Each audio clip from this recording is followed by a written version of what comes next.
खबर उत्तर प्रदेश बदायूं से। अलीगढ़ का चर्चित सास दामाद केस के बाद अब बदायूं में कुछ ऐसी मामला सामने आया। यहां सास दामाद नहीं समधन समधी के साथ फरार हो गई है। दोनों में प्यार इतना बड़ा कि एक दूसरे के साथ रहने का फैसला कर लिया, एक दूसरे का दामन थाम लिया। उसके प्यार में परिवार वाले बांधा न बंधे, इसलिए समधी समधन दोनों घर से फरार हो गए। मामला 10 दातागंज कोतवाली क्षेत्र का पति ने पुलिस के पास शिकायत दर्ज कराई है। बता दी कि महिला के 4 बच्चे भी हैं। दिल्ली टू काठमांडू गाड़ी चलाता हूँ, मुझे हो गए 2 साल चलाती है। मुझे पता नहीं मेरे घर में क्या होता है क्या नहीं होता है। मेरी मैडम फोन करती है, मैं पैसे डालता रहता था। मैंने कभी ये नहीं पूछा कितने पैसे खर्च हो रहे कितने नहीं है। ट्रक ड्राइवर की इनकम है कम से कम 40,000 रुपये महीने की, ठीक है। उसके बाद में मेरी पीठ पीछे क्या चल रहा है क्या नहीं चल रहा है इसके बारे में जानकारी नहीं है। जब जानकारी पड़ी मैंने कहा मैं घर आके बताऊंगा, ठीक है। इससे पहले 3 बार मैं हंगामा कर चुका हूँ, 3 बार भाग चुकी है अपने समधी के साथ में। इससे पहले भी बात इससे पहले भी मैंने फिर भी इसे रख लिया घर में।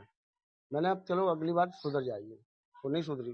तीसरी बार ये हुआ 11 तारीख की रात में 11 बजे, जिस दिन आंधी और पानी आया था, मैं लखनऊ था, गाड़ी लेके आ रहा था। इसे पता लग गया ये आ रहा है कलेश हो घर में।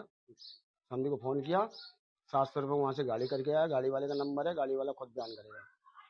तो वहाँ से उन्होंने कहा था मेरी समधी की तबीयत खराब है और जल्दी चलो उसे लेके आना समधी, ठीक है। और मैं फ़ोन करता हूँ जहाँ वो बता रहे हैं कि उनकी बहन भाभी भैया घर पे हैं, वहाँ है नहीं। उनके भाई भैया मना कर रहे हैं कि हमारे घर से चली गई, और वो लोग यही कह रहे हैं भाई भैया घर पे हैं। और इतना मैं जानकारी सुबह भी करके आया हूँ, उनके मुन्नी के मकान में किराए पे रह रहे हैं बिल्लू सिंह, वहाँ थे सुबह। पुलिस में कंप्लेंट की है आपने? अब मैंने पुलिस में कंप्लेंट करी, 3 दिन से मुझे घुमा रहे हैं। क्या कह रही है पुलिस? कि आना नहीं चाह रही है। आएगी तो बयान देगी, जिसके बयान देगी उसके साथ जाएगी, आप कुछ नहीं कर पाएंगे। कितने बच्चे हैं आपके? मेरे 2 बेटी हैं 2 बेटा है। अच्छा, तब आपने पुलिस से और कुछ नहीं कहा कि इस तरीके के आप हमारी मदद नहीं कर? मैंने आप उनसे बहुत कहा, तो मैंने कहा कुछ नहीं हो सकता इसमें। बोले आप वहाँ जाइए मजिस्ट्रेट के पास, वहाँ कंप्लेंट दीजिए। बेटी की एक की शादी हुई है? एक की शादी हो गई है। इस तरह से कैसे बच्चों को आप रख पाएंगे? कहाँ बच्चे हैं, आप कैसे पालन पोषण? अब सर जी एक बात बताइए, अगर मैं पैदा नहीं करूँगा बच्चों को खिलाऊंगा क्या? औरतें सबकी हैं, सबके घर में होती हैं। अब ये तो नहीं मालूम किस टाइम क्या हो जाएगा। बड़ी लड़की की शादी हो गई, उसकी एक बेटी पुलिस का है। कहना ये भी है कि वो अपने मायके गई हुई है भाई। नहीं मायके नहीं है, इस चीज के मैं गवाह भी चले तो अभी पकड़वा सकता हूँ मेरे साथ। लोकेशन पता है आपको? लोकेशन मुझे सारी कुछ मैं सुबह चेक करके आया हूँ। जो आपके समधी है उनकी पत्नी है क्या? उनकी पत्नी है।